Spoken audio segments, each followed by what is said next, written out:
Withdrawing information. Constant notifications, autoplay videos, headlines shouting for our attention. But with all this noise, do we really understand anything anymore?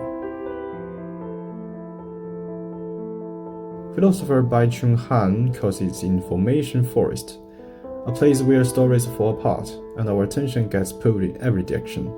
In this forest, it's easy to feel lost. We scroll, we click, we consume, but rarely do we pause, reflect, or truly connect. Han argues that in this digital age, we're losing our ability to tell and share meaningful stories. But what if storytelling isn't dead? What if it's simple changing, and we just need to learn how to listen again? In The Crisis of Narration, philosopher Bai Chung-han points out that where we were surrounded by stories, real meaning is getting harder to find. He warns that most of today's storytelling isn't really about connection. It's about selling. What we're seeing is story selling, neatly packed tales designed to sell products, boost followers, or grab attention. Han puts it bluntly, information is pornographic because it had no cover. It's all surface, no depth. It doesn't invite us to pause, to reflect, or to wonder. And so, the world starts to feel flat. Every story is optimized, emotional, consumable, but empty.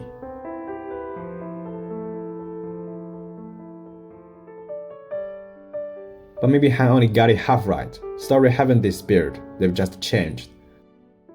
Across cultures and communities, people are still telling stories. They're just not always polished or traditional.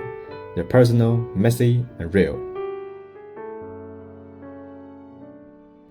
Some lines of original culture are like story maps. They show where you are and who you are. And in Taoism or Zen, it's not words but silence that carries the message. Silence could be the story. On TikTok, migrant communities are building their own spaces, telling stories that mix memory, culture, and identity. It's not just the content, it's connection. Even Han admits true narrative comes from experience and relationship, and that's exactly what these new forms of storytelling do. Through images, voices, rituals, and even quiet moments. Maybe we're not losing story. Maybe we're just learning to speak a new narrative language. And if we pay attention, we will hear it everywhere. I used to think story came from books or movies, but I really felt the power of storytelling after my grandpa passed away. The first Lunar Year dinner without him, we didn't talk about big life lessons. We remembered the small things, how he read the newspaper every morning, how he taught me to recognize words when I was little, how we sit together and looked at map for hours. Those memories weren't flashy or dramatic, but they meant everything. They helped me feel like he was still with us, not as a picture on the wall, but in the way we remembered and spoke about him. These aren't just stories, they're how we hold on to meaning. So if, like Han says, we're lost our way in the noise, maybe storytelling is how we begin to find our way back.